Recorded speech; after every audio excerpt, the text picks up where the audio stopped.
rotator cuff tear is a common condition that I treat as well. It oftentimes results in symptoms of pain about the shoulder that radiates down the arm, weakness or difficulty with lifting the arm or forward elevating the arm. This can be as a result of an injury or just something that occurs with degenerative changes over time.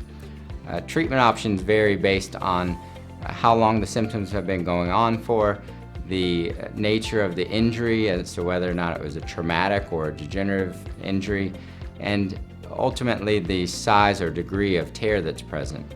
This can often be treated with either physical therapy and an injection of steroid medication to help calm things down and strengthen the remaining rotator cuff muscles.